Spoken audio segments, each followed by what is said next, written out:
Hello everyone. आज की video में हम करेंगे सीडीपी का नया टॉपिक अधिगम अक्षमताएं। तो जो भी अधिगम अक्षमताएं होती हैं उनको सीखेंगे आज हम ट्रिक की हेल्प से। तो जैसे अधिगम अक्षमताएं कौन कौन सी हैं? Dyslexia, dysgraphia, dyscalculia, aphasia, dysthymia, apraxia, dysmorphia. तो डिसलेक्सिया कौन सी होती हैं? जिनमें पठन संबंधी समस्या होती है, मतलब पढ़ने में समस्या होती है। डिसग्राफिया, लिखने में अगर किसी को प्रॉब्लम है तो उसको डिसग्राफिया है। डिसकैलकुलिया, जिसको गणित संबंधी समस्या है, मतलब गणित के जो क्वेश्चन सम होते हैं वो हल नहीं कर पा रहा वो, तो उसको डिसकैलकुलिया है। अफेजिया, भाषा संबंधी समस्या है उसको। डिस्थीमिया, तनाव से संबंधी समस्या, मतलब तनाव में ज़्यादा रहता है तो इसका मतलब उसे डिस्थीमिया है। अप्रेक्सिया, गामक कौशल संबंधी, मतलब लिखने में, बोलने में या जो भी है, ये प्रॉब्लम है अगर किसी को तो उसे अप्रेक्सिया है। फिर है डिस्मोर्फिया, भ्रम वाली स्थिति को क्या बोलते हैं? डिस्मोर्फिया। तो इनको करेंगे हम ट्रिक की स्टोरी लगा लो, स्टोरी की हेल्प से। तो देखो, माँ बेटा और बहू होते हैं। माँ का नाम है जो वो सिया है, बेटा है जो उसका नाम है डिसले, और बहू है उनकी एक जिसका नाम है जया। तो डिसलेक्सिया जैसे पठन संबंधी समस्या, डिसले को माँ देखती है कि भाई उसके बेटे को तो ना पढ़ने में भी समस्या है, तो माँ सिया देखती है कि डिसले को पढ़ने में प्रॉब्लम हो रही है, पढ़वा के देखती है वो कोई लेसन। तो यानी कि सया की आवाज़ आ रही है ना, साउंड, तो डिसलेक्सिया। तो सिया को पता लगता है कि उसके बेटे डिसले में पढ़ने की प्रॉब्लम है, तो डिसले डिसलेक्सिया, सिया। फिर वो उससे लिखने के लिए कुछ देती है, तो पाती है कि उसके बेटे डिसले में तो लिखने में भी दिक्कत आ रही है, लिख नहीं पा रहा वो कुछ भी। तो डिसग्राफिया यानी कि लेखन संबंधी समस्या, तो साफ लिखने में भी समस्या आती है उसको।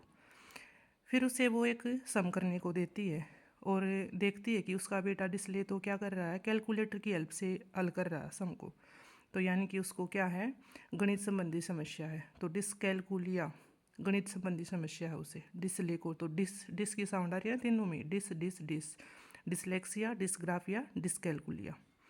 तो ये हो गई। फिर वो देखती है भाई उसके बेटे में तो कई कई प्रॉब्लम है, तो वो अपनी बहू जया से कहती है, यानी अफेजिया, जया से कहती है कि इसको तू ही पढ़ा दे।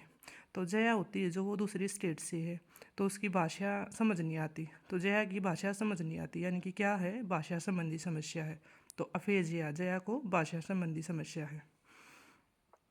फिर है डिस्थीमिया, तो तनाव से संबंधी समस्या। अब जया की भाषा उसे समझ नहीं आती, माँ उसे पढ़ा नहीं पा रही, तो धीरे धीरे वो क्या है, तनाव में रहने लग गया। कौन? डिसले। तो डिस्थीमिया, धीमे धीमे, थीम धीमे धीमे, तनाव में रहने लग गया, तो तनाव से संबंधी समस्या हो गई, तो डिस्थीमिया हो गया उसे। फिर है अप्रेक्सिया, गामक कौशल संबंधी, तो तनाव में रहने लग गया। फिर वो भगवान से प्रे करता है कि भगवान मुझे लिखने में भी, बोलने में भी, चलने में भी, टहलने में भी समस्या होती है, ऐसा क्यों है?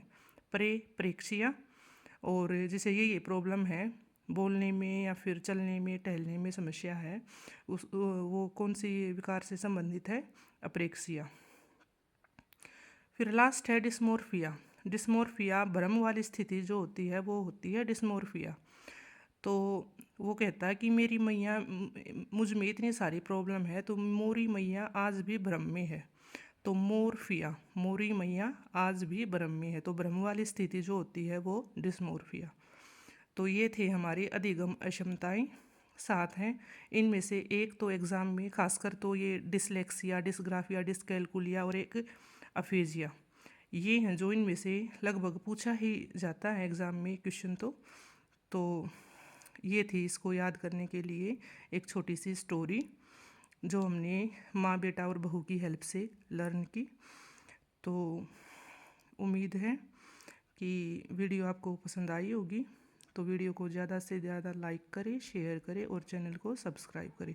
वीडियो देखने के लिए आप सबका बहुत बहुत धन्यवाद।